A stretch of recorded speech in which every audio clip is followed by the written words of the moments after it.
안녕하세요. 영어 강의로 돈을 벌고 있는 27살 여성입니다. 저에게는 저와 4살 차이 나는 오빠 한 명과 언제나 제게 다정히 대해주시는 부모님이 계십니다. 저는 남자와 여자가 만나 결혼을 하고 아이를 낳고 기르며 한 지붕에서 화목하게 지내는 것이 평범한 가족이라고 생각하는데요. 그런 면에서 저희 집은 지금까지 평범한 가족이 되려고 노력하는 남들과는 다른 가족이었던 것 같습니다. 저를 낳아주신 그분은 제가 8살이 되던 해 다른 아저씨와 사랑에 빠져 저희 가족을 버렸거든요. 제가 초등학교를 입학하고 나서부터였어요. 낮에는 어머니가 전화를 붙들고 소리를 지르거나 밤에는 안방에서 두 분이 소리를 지르는 일이 많았습니다. 그러다 점점 어머니는 며칠씩 집을 비우기 시작했고 학교를 마치고 집에 돌아오면 어머니 대신 12살짜리 오빠가 차려주는 밥을 먹고 시간을 보냈습니다. 하루는 제가 학교 운동장에서 친구들과 놀다가 넘어져 무릎이 까졌었는데 담임 선생님이 집으로 전화를 걸자 어머니가 아닌 아버지가 학교로 달려오셨습니다. 저를 데리러 온 아버지의 손을 잡고 들어선 저의 집 풍경은 평소와는 많이 달랐습니다. 현관에는 어머니의 신발 한 켤레 남아있지 않았고 거실 한편에 작게 걸려있던 부모님의 결혼 사진도 보이지 않았죠. 민주야, 여기 앉아봐. 아빠가 연고 다시 발라줄게. 아, 싫어. 아프단 말이야. 우리 민주 아빠가 호호해주려고 그러지. 우리 딸 씩씩하게 연고 바르면 아빠가 민주 좋아하는 치킨 사줄게. 치킨? 진짜? 아버지가 퇴근길에 사오시던 바삭한 후라이드 치킨을 너무 좋아했던 저는 치킨을 사주신다는 아버지의 말씀에 거품이 보글보글 나는 따가운 소독약도 꾹 참고 견뎠어요.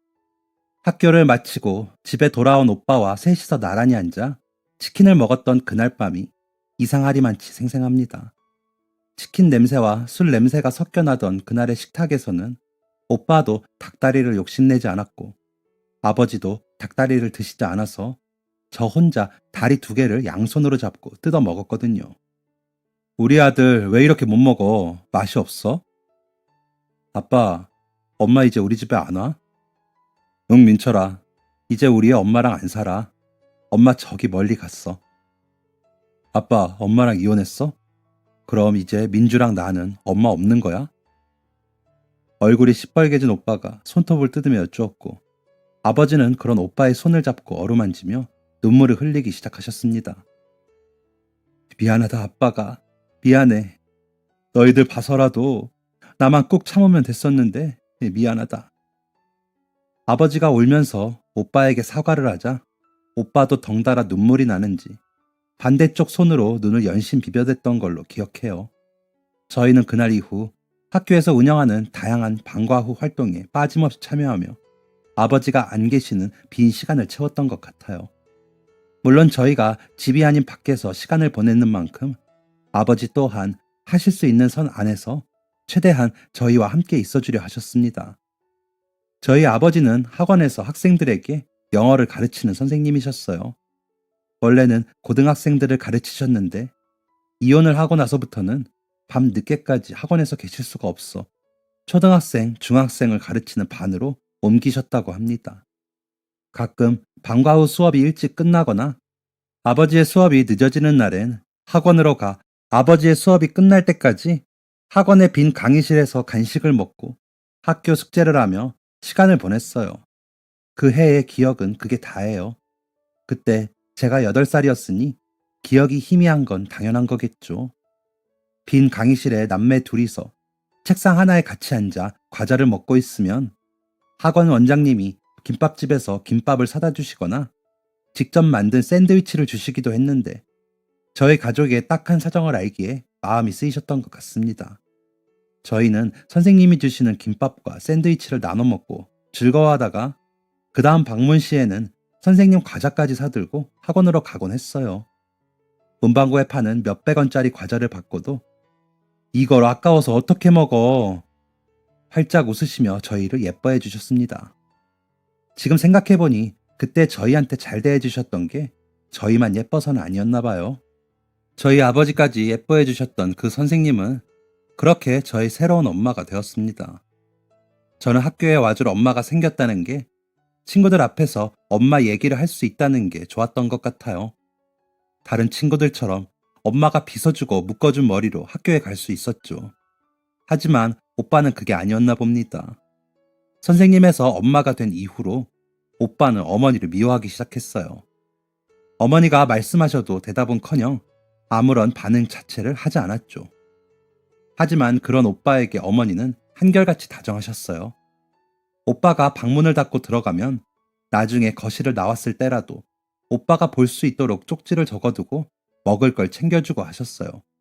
아버지 또한 새엄마와 저, 오빠 3명에게 좋은 남편이자 좋은 아빠가 되기 위해 늘 노력하셨어요. 부모님은 밖에서 친구를 만나거나 모임을 나가는 일이 거의 없으셨고, 두 분 퇴근 후엔 언제나 저희가 있는 집으로 돌아와 저희와 많은 시간을 보내려고 애써 주셨습니다. 덕분에 저는 친엄마에 대한 상처와 그리움을 잊고 새엄마, 새로운 우리 가족에 대한 애정이 커져갔습니다. 그런데 저희 오빠는 점점 변해갔습니다. 오빠가 막 고등학생이 되었을 때에는 집에 있는 반지, 목걸이, 돈이 되는 자잘한 것들을 하나씩 야금야금 가져다 썼어요. 어머니는 최대한 조곤조곤 저희를 타이르셨지만 아버지는 다르셨습니다. 반지 가져간 건 누구냐? 저요. 왜 그걸 가져갔니? 그냥요, 필요해서요. 너한테 엄마 반지가 왜 필요하니? 돈 없으니까요. 이민철, 너 엄마 아빠가 주는 용돈이 부족해? 너 일주일 용돈 얼마야? 10만 원이요. 일주일에 10만 원이면 한 달에 얼마인지 말해봐. 40만 원이요. 한 달에 40만 원인데 돈이 없었어? 뭐 때문에? 아, 좀. 오빠는 짜증을 잔뜩 부리면서 눈물을 터뜨렸습니다. 어머니는 그런 오빠의 등을 토닥이며 눈물을 닦아주셨습니다. 오빠는 또 그럴 때는 짜증내지 않고 얌전했습니다. 민철아, 앞으로 필요한 것이 있으면 용돈 올려줄게. 하지만 지금처럼 이렇게 다른 사람 물건에 손을 대는 것은 정말 잘못된 행동이야. 하고 싶은 것, 원하는 것이 있으면 엄마 아빠가 다 들어줄 테니 언제든지 이야기해. 너한테 무슨 일이 있었고 또 뭐 때문에 그렇게 큰 돈이 필요했던 건지. 오늘 말하고 싶지 않으면 다음에 엄마한테 얘기해 줄래? 그렇게 한참을 눈물을 흘리며 씩씩대던 오빠는 마지막에 잘못했다는 말을 남기고 방으로 들어갔습니다. 한숨 쉬는 아버지를 또 토닥여주신 어머니. 그 일로 용돈까지 올려받은 오빠는 한동안은 잘 지내는가 싶었는데 얼마 안가 목걸이에도 손을 댔습니다. 이미철, 너 정말 왜 이러냐? 잘못했습니다. 잘못한 걸 아는 놈이 왜 이래? 네가 지금 하는 행동이 무슨 짓인지 알고는 있어? 아들이 필요하면 주실 수 있는 것 아니에요? 아니, 이민철, 내가 너한테 주는 것과 네가 내 허락 없이 마음대로 가져가는 것은 다르다. 이건 우리 가족에게만 그런 것이 아니라 네가 학교에서, 밖에서 사회생활 할 때도 마찬가지야. 네가 밖에서 이렇게 행동하면 경찰서에 가는 거야. 물론 가족의 것을 훔쳐도 예외는 없다. 한 번이 아니기 때문에 이건 도둑질이야. 제가 이 집에서 마음대로 할 수 있는 게 뭔데요? 뭐? 아빠 마음대로 제 엄마를 다른 사람으로 바꾸셨잖아요. 저는 왜 안 돼요? 민철이 너? 여보, 그만해요. 민철이 너도 그만해. 아빠는 네가 밖에서도 그럴까봐 걱정하시는 거야. 아빠 말씀 다 맞아. 네가 한 행동을 도둑질이라고 부른다. 다시는 이러면 안 돼. 약속하자. 응? 그리고 엄마는 내가 미안하다. 그러니까 아빠한테 너도 사과드려.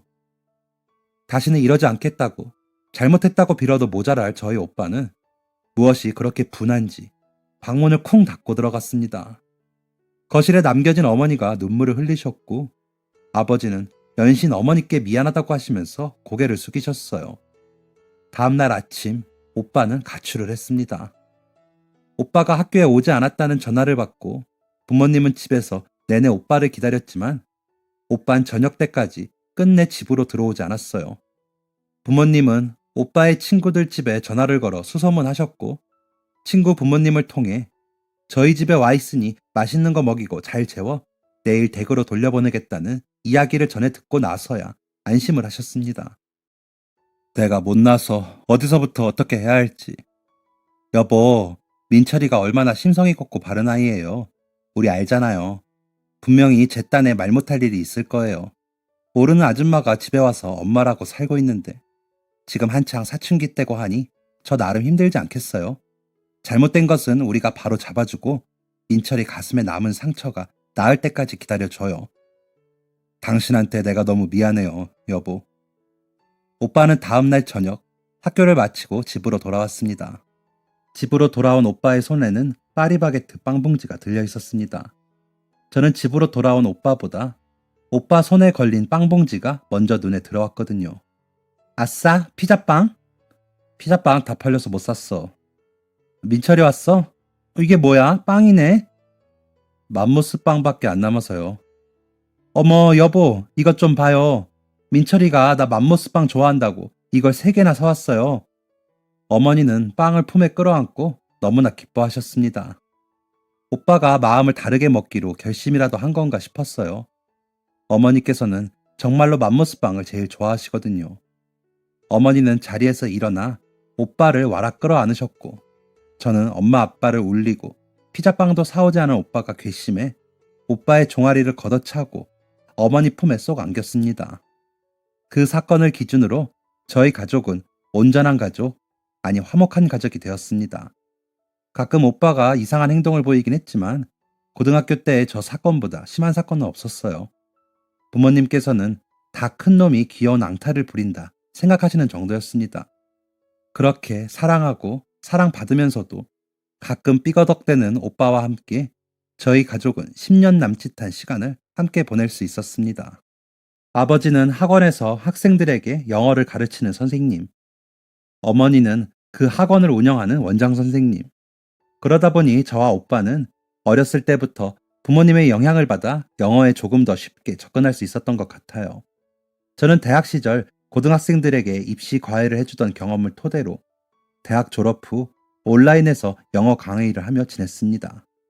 강의할 내용을 미리 녹화해두고 결제한 사람들에게 영상을 제공하는 것이었기 때문에 제 시간에 구애를 받지 않아도 돼서 정말 좋았어요. 저는 강의 녹화, 학생을 모으기 위한 홍보, 그리고 남는 시간에는 틈틈이 영어 공부를 하면서 지냈답니다. 제 마음속에 어머니 아버지처럼 즐거운 마음으로 사람들을 가르치고 싶다는 꿈이 있었던 것 같아요. 오빠도 저만큼이나 영어 공부에 열심이라 저와 같은 영어 전공으로 대학을 졸업했습니다. 저 어머니 학원에서 일해보고 싶어요. 오빠는 마치 백화점에서 저 이걸로 주세요 라고 말하는 말투로 부모님께 선언했습니다. 이에 아버지께서는 고민하셨어요. 과외도 알바도 해본 적 없는 오빠라 다른 곳에서 사회생활을 좀 해봐야 한다고 생각하신 것 같았습니다. 오빤 결국 다른 학원에 열심히 면접을 보러 다녔죠. 하지만 오빠는 취업이 잘 되지 않는 듯 했어요. 오빠는 몇 달 동안 취업이 되지 않자 많이 상심한 듯 보였습니다. 민철아, 이리 와서 앉아라. 어느 저녁 부모님께서 오빠를 불러 앉히셨습니다. 오빠는 그날도 풀이 잔뜩 죽은 상태였어요. 면접은 어떻게 되어가고 있니? 잘 안 되고 있습니다. 엄마랑 의논을 해봤는데 네가 지금 취업 시장이 안 좋은 것 같으니 일단 우리 학원에서 일을 시작하고 경험을 먼저 쌓는 걸로 했으면 하는데 네 생각은 어떠니? 아빠가 그때 네 의견에 반대했던 게 내내 마음에 걸렸었다. 정말요? 전 정말 열심히 할 자신 있습니다. 하하, 그래? 그렇다면 어디 이 선생 실력 좀 볼까? 내일부터 아빠하고 같이 출근하자. 오빠는 부모님 학원에서 소위 말하는 낙하산이 되어 중등부 수업부터 시작하게 되었고 어머니께서는 그런 오빠에게 저녁마다 피드백을 주시면서 하루하루를 보냈습니다. 어머니의 특훈 아닌 특훈을 받으며 진정한 영어 강사 이민철로 일한 지 3년, 사건이 터지고야 말았습니다. 6개월 전쯤 예쁘고 착한 언니를 만나 연애에 성공한 우리 오빠. 곧 결혼을 앞두고 있었어요. 부모님께서는 그런 오빠를 위해 신혼집을 해주려고 준비 중이었죠. 어디로 알아볼지 고민하시기에 제 친구네 부모님이 하시는 부동산으로 편하게 알려드리고 저는 신경을 못 쓰고 있었어요. 드디어 신혼집 계약날. 부모님은 학원 일로 못 가시고 오빠 혼자 부동산에 계약을 하러 갔나 봅니다.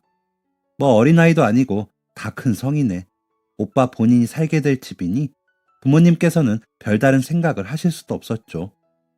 그런데 친구 어머니께서 전화를 하셨습니다. 이상하다 싶은 마음에 전화를 얼른 받았어요. 저는 그날 오빠가 집 계약하러 가는 것도 깜빡하고 있었거든요. 안녕하세요, 승희 어머니. 잘 지내시죠? 어쩐 일로 전화 주셨어요? 그래, 민주야. 내가 지금 영 이상해서 전화를 해본다. 지금 여기 너희 오빠 신혼집 계약하러 와 있는데 참 이상하네. 계약자가 생전 처음 보는 사람이요. 나이도 영 이상하고. 그게 무슨 말씀이세요? 이름이 어떻게 되던가요? 김숙희. 나이가 딱 네 아버지하고 같어. 너 부모님하고 지난번에 연락처도 주고받았고 통성명도 했는데 다른 이름을 쓰고 앉아있으니 영 이상해서 신부 이름인가 했더니 나이가 너무 많고. 제가 지금 근처인데 바로 갈게요, 어머니. 계약서 물려주세요. 전화 주셔서 감사해요, 어머니. 제 친구네 어머니께서 알려주신 계약자 이름은 다름 아닌 저희 친엄마 이름이었습니다. 충격에 몸이 바들바들 떨리더라고요. 어떻게 부동산까지 갔는지 기억이 하나도 안 나요. 문을 열고 들어가자 오빠가 놀란 표정으로 절 바라보았습니다. 저는 일단 제 눈으로 계약서를 확인해야 할 것 같았어요.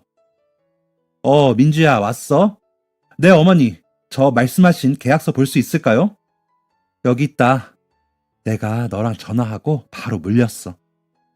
막상 두 눈으로 계약서에 적힌 친엄마, 아니 그 여자 이름을 확인하니 온몸이 차가워지면서 냉정하게 생각하게 되더라고요. 상처와 충격을 받으실 저희 부모님 생각부터 났습니다. 우선 이 상황을 제가 가장 먼저 알게 되었으니 오빠한테 똑바로 제대로 물어야겠다 생각했습니다.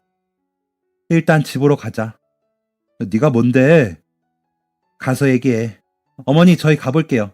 다음에 승희랑 놀러 올게요. 집으로 가는 내내 저희는 서로 한마디도 나누지 않았어요. 오빠는 연신 택시 창문에 머리를 쳐박으며 뒤통수를 긁어댔어요. 마음을 차분히 먹어야겠다 수없이 되뇌이며 집으로 들어갔습니다. 뭐야? 내가 묻고 싶어. 너 뭔데? 엄마 아빠가 해준 집에 왜 그 여자 이름을 적어? 넌 몰라. 그러니까 신경 꺼. 내가 어떻게 신경을 꺼? 야, 네가 뭔데? 네가 뭔데? 오빠는 미친 사람처럼 버럭버럭 소리를 지르며 겉옷을 바닥으로 집어던지고 울분을 표출했습니다. 앞뒤 상황이 전혀 이해가 안 가는 저도 오빠처럼 정말 울고불고 소리 지르고 싶더군요. 제 질문에는 똑바로 대답도 하지 않은 채 다 집어던진 오빠는 그대로 집을 뛰쳐나갔습니다. 가서 멱살 잡고 끌고 들어와야 하나 고민하는데 바닥에 떨어진 오빠의 재킷 옆으로 핸드폰이 보였습니다. 소리밖에 지를 줄 모르는 놈보다는 핸드폰을 열어보는 게 낫겠지 하는 마음에 저는 결국 오빠의 핸드폰을 열었습니다. 통화 목록, 문자 메시지, 카카오톡. 그 속에는 최근까지 친엄마와 연락했던 흔적들이 곳곳에 있더군요. 그 내용은 정말 충격이었습니다. 분노와 절망, 원망, 이런 감정보다 도대체 왜? 라는 생각만이 머릿속을 맴돌았어요. 저는 모든 메시지를 다 읽진 못했지만 예전에 주고받은 메시지였던 것 같아 보였습니다. 메시지는 주로 친엄마가 오빠에게 먼저 보내는 형식이었습니다. 아들, 보고 싶다. 저도 보고 싶어요. 근데 엄마, 민주는 엄마가 바람을 피우고 우릴 버렸다고 완전히 잊었어요. 바람이 아니야, 민철아. 난 너한테 잘하느라 다른 걸 신경 쓸 틈이 없었어.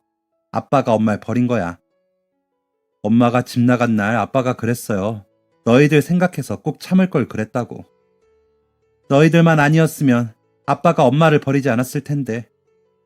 보고 싶어요, 엄마. 다시 집으로 올 순 없나요? 그건 안 돼. 그 여자가 있잖아. 아빤 너희를 위해 그 여자를 만나는 거야. 너희 때문에 엄마를 버렸어. 엄마 너무 힘들다. 아버지가 자기를 버렸다니요. 말도 안 되는 주장을 하고 있음에도 불구하고 오빠는 친엄마의 말을 믿는 듯 했습니다. 너무 불쾌한 마음으로 메시지를 계속 읽어나갔어요. 아들, 엄마 힘들어. 엄마, 반지 때문에 오늘 아빠한테 혼났어요. 무슨 일 있었는지 다 말해. 네 이야기 들어줄 사람 엄마밖에 없어, 아들아. 아빠가 뭐라 말하려 하기에 제가 짜증냈어요. 근데 새엄마가 저 안아주셨어요. 원하는 거, 하고 싶은 거 다 들어준다고. 용돈 올려준대요. 누가 네 엄마니? 널 낳은 건 난데 널 낳지도 않고 온갖 사탕 발린 말로 너희를 꼬드기는구나. 그 말 듣고 바로 눈물이 났어요. 민철아, 나 아니면 아무도 널 진심으로 대하지 않아. 아들, 생각해봐. 엄마가 아니면 누가 널 진심으로 대해주겠니? 엄마가 사랑하는 거 알지? 사랑해요, 엄마. 보고 싶어요. 정말 제정신일까요? 아들을 시켜 도둑질을 하게 하는 부모가 정말 세상에 존재하나요? 뭘 얼마나 더 잘 먹고 잘 살아보겠다고 배 아파 낳은 자식에게 도둑질을 시킬까요? 이 사람이 저를 낳아준 엄마라는 게 소름 끼치도록 싫었습니다. 민철아, 엄마 너무 힘들다. 엄마, 집에 반지 말고 다른 건 없었어? 가져와. 아빠가 많이 화내실 거예요. 엄마 힘든데 너까지 이럴 거니? 네가 엄마한테 좀 더 잘하면 엄마가 힘들 일도 없고 그럼 다 평화롭잖아. 안 그래? 전 엄마가 없는 게 힘들어요. 다 널 위해서 그런 거야. 조금만 기다려. 여기까지 읽고는 더 이상 아래로 내려 읽기가 힘들어 핸드폰을 내려놓았습니다. 그때 어머니의 반지를 훔쳤던 것도 목걸이를 훔쳤던 것도 용돈이 없어서 갖다 판 게 아닌 친엄마 그 여자한테 가져다 준 것이었다니 너무나도 충격이었습니다. 이 사실을 모른 채 아들 결혼 준비에 성심성의를 다한 부모님이 너무 안쓰러웠습니다. 말씀을 드려야 한다는 걸 알면서도 정말 망설여지더라고요. 제가 말함으로써 모든 걸 알게 되실 테니까요. 저는 그날 밤 한숨도 못 자고 다음 날이 되어서야 부모님을 모시고 거실에 앉았습니다. 제 이야기를 듣고 충격을 받은 부모님은 눈물만 흘리셨어요. 사실을 부정하고 싶으신 듯 아버지는 핸드폰을 열어보셨고 어머니께서는 허탈한 표정으로 허공만 보시더군요. 저도 덩달아 눈물이 나오는 것을 꾹 참고 어머니를 안아드렸습니다. 모두가 충격과 배신감에 휩싸인 채 5일이 지났습니다. 오빠가 며칠씩이나 집에 들어오지 않자 걱정된 부모님은 여기저기 수소문하다가 결국 친엄마에게 전화를 걸었습니다. 오빠는 친엄마 집에서 지내고 있었습니다. 우리 아들 당장 집으로 보내라. 내 배 아파 난 내 아들이야. 그리고 민철이가 집에 돌아가기 싫어하는데 뭘? 그래? 그럼 민철이한테 줄 게 있으니 잠시 들리기만 하라고 해라. 그래. 민주야, 짐 싸자. 전화를 끊은 아빠는 제게 짐 싸자는 말과 함께 오빠의 방으로 돌아가셨고 저까지 아버지를 뒤따라 들어가자 어머니께서는 저희 둘을 뜯어 말리셨습니다. 아직 애도 안 왔는데 말이라도 들어보고 결정하자고. 오빠는 얼마 안가 집으로 들어왔습니다. 이민철. 네. 언제부터 연락하고 지냈냐? 아빠가 새엄마랑 재혼하셨을 때부터요. 엄만 그때부터 쭉 혼자셨어요. 엄만 제가 보고 싶다고 하셨고 저도 엄마가 보고 싶었어요. 그렇게 몇 번을 만났는데 계속이요. 너 그 여자가 다른 놈이랑 바람나서 우리 가족 버린 거 몰라서 그랬어? 엄마가 바람핀 건 다 저희 때문이에요. 저희 때문에 아빠나 다른 것들에 신경 쓸 여유가 없었어요, 엄만. 그래서 아빠가 엄마를 버린 거겠죠. 엄만 힘들었겠죠. 그래서 그러셨겠죠. 오빠는 아버지의 질문에 떨리는 목소리로 대답을 이어가다가 끝내 소리를 질렀습니다. 정말 제 오빠지만 미친 사람 같았어요. 아니, 그땐 그냥 미쳤다고 생각했어요. 어머니는 계속 제 옆에 기대셔서 울고 계셨고 아버지도 지금 상황이 많이 힘드신 듯 손을 떨고 계셨습니다. 그 여자가 너 이용해서 반지 목걸이 훔치게 하고 이제 집까지 훔치려 한 거잖아. 민철아, 아빠를 봐. 네가 왜 그 여자한테 그렇게 이용당하는지 아빤 이해할 수가 없다. 훔치든 훔쳤든 상관없어요. 아빤 그때 저보고 아빠 아들 맞냐고 화내셨지만 엄마는 아니었다고요. 환장할 노릇이었습니다. 자신을 이용해 도둑질을 하게 만든 여자에게 위로를 받았다니요. 아버지의 입술과 얼굴이 덜덜 떨리고 있었습니다. 아버지는 덜덜 떨리는 손으로 덜덜 떨리는 얼굴에 마른 세수를 하시고는 오빠를 안아보려는 듯 양팔을 벌리고 오빠에게 다가갔어요. 아빠, 저 엄마랑 살게 해주세요. 누가 뭐래도 제 엄마는 엄마예요. 그 여자는 우릴 버렸다니까? 널 30 넘도록 키워주고 돌봐준 엄마에게 미안하지도 않느냐? 너 정말 왜 이러니? 맞아요. 새엄마도 저한테 너무 잘해주셨고 덕분에 저 열심히 살 수 있었고 감사한 건 맞아요. 근데 아빠, 저한테 엄마는 친엄마뿐이에요. 우리 엄마만 진짜 엄마라고요. 오빠는 친엄마가 바람을 피우고 우리를 버렸다는 사실을 외면한 채 오빠와 저를 돌보느라 고생하는 엄마를 아빠가 버렸다고 단단히 믿고 있었어요. 마지막 오빠의 절규를 듣고 아버지는 마음을 먹으신 듯 자리에서 일어나셨습니다. 그래, 나도 너 같은 아들은 필요 없다. 짐 싸놨으니 들고 가거라. 알겠습니다. 그리고 당연한 거지만 더 이상 네가 내 아들이 아니니 신혼집도 못 해준다. 학원도 내일부터 나오지 마라. 네? 아빠, 누가 네 아빠야? 좋게 얘기할 때 얼른 나가라. 몇십 년 동안 우리에게 헌신하고 뒷바라지에 키워주신 부모님께 이렇게 상처를 입히고서 반성은 망정. 자신의 잘못조차 인정하지 못하던 오빠는 그렇게 집에서 쫓겨났습니다. 한동안 저희 집은 절망감과 배신감, 슬픔에 잠겨 아무도 웃지 못했습니다. 친엄마의 집으로 간 오빠는 잘 사는지 어쩌는지 어머니는 늘 걱정하셨습니다. 그런 부모님을 위해 저는 기존에 하던 일을 부업으로 하면서 어머니 아버지의 학원에 취직하기로 결심했어요. 오빠가 없는 빈자리를 당장 채우고 부모님 곁에 가까이서 챙겨드릴 유일한 방법이라고 생각했습니다. 어머니 아버지, 저 드릴 말씀이 있습니다. 민주, 무슨 말을 하려고? 저 온라인 강의는 오전에 부업으로 하고 오후부터는 학원에 나가고 싶어요. 어머, 정말? 어쩌다 그런 결심을 했어? 부모님께서는 제 결심을 들으시고 너무 기뻐하셨습니다. 물론 걱정의 말도 아끼지 않으셨죠. 너 애들 대하는 거 어렵지 않겠어? 네, 할 수 있어요. 지금 저한테 중요한 건 그게 아니거든요. 허허, 그래. 지금 너한테 뭐가 중요해, 우리 딸? 엄마, 아빠 두 분이요. 뭐? 최대한 밝은 표정으로 애교를 가득 담아 말씀드리니 아버지께선 박장대소를 하셨어요. 전 무뚝뚝하고 감정 표현 없는 그런 딸로 살고 있었거든요. 아버지는 그렇게 귀까지 빨개지시도록 하하호호 웃으시고는 어머니 어깨를 감싸 안으셨습니다. 어머니는 저의 애교에도 눈물을 흘리시는 아주 섬세한 분이시거든요. 아니, 우리 딸한테 우리가 중요하다는데 울긴 왜 울어요, 여보. 기뻐서 울지요. 내 딸이 예쁘고 기특해서 울지. 엄마 울지 마세요. 응, 우리 딸, 엄마 안 울게. 이리 와, 안아보자. 엄마의 향기가 나는 포근한 품. 우리 엄마 냄새. 저는 한참 그렇게 어머니 품에 안겨 기댔습니다. 저한테 엄마가 있다는 거, 이 품, 이 냄새, 제 등을 토닥여주시는 엄마의 손바닥. 모든 걸 절대 잊지 않으려고요. 얼마나 감사한 일인지 두고두고 마음에 새기려고요. 토닥토닥. 부모님을 힘나게 해드리려다 제가 오히려 힘을 얻고 있는데 갑자기 어머니께서 이 말을 더는 참기가 힘들다는 듯 제 눈을 바라보며 이렇게 말씀하셨어요. 민주야, 민철이 해주려던 집 너 가져라. 네? 아니 엄마, 저 집 필요 없어요. 아직 결혼 생각도 없고 또 난 아직 엄마랑 아빠랑 같이 살고 싶은데 누가 당장 너 살래냐? 가지고 있으면 나중에 다 쓸 일이 있는 거야. 아빠, 어구, 너 나한테 울지 말래더니 딱 걸렸어. 엄마, 일단 선물은 집이고 사은품이 있는데 이건 우리 딸이 좋아해 줄지 모르겠네. 사은품이요?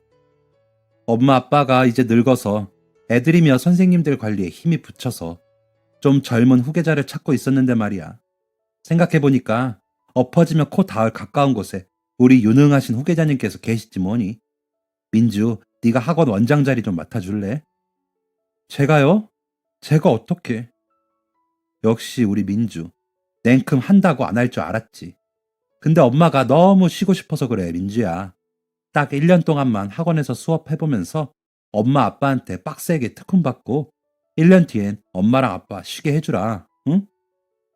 그렇게 부모님의 폭탄 발언으로 제 명의의 집과 학원을 동시에 얻은 저는 얼마 전 떨리는 첫 출근을 했습니다. 낙하산 원장. 그게 앞으로의 제 별명이겠죠. 저는 각오가 됐습니다. 이렇게 멋진 두 분이 저의 부모님이시니까요. 멋지게 해내 보여야죠. 모두가 인정하는 그런 사람이 되어 부모님께 자랑스러운 딸이 되려고요. 저는 한 달 동안 부모님께 집중 면접을 치르게 되었습니다.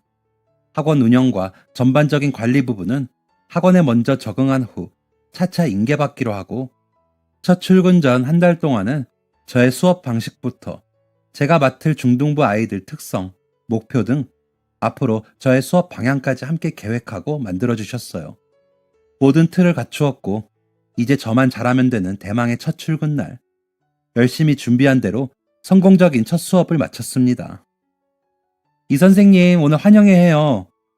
김 선생님이랑 박 선생님, 이 선생님, 저 이렇게 넷이서 역 앞에 고깃집 어때요? 환영해요?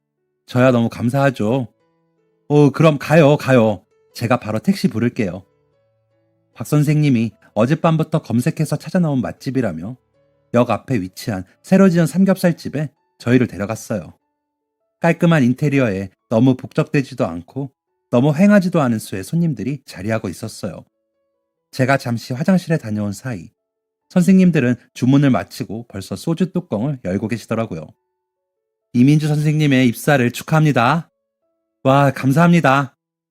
다 함께 건배를 하고 기분 좋게 한 잔 딱 들이키려는데 다른 선생님들이 놀란 듯 토끼 눈을 하고 제 뒤쪽을 바라보는 겁니다. 불 들어갑니다. 뜨거워요.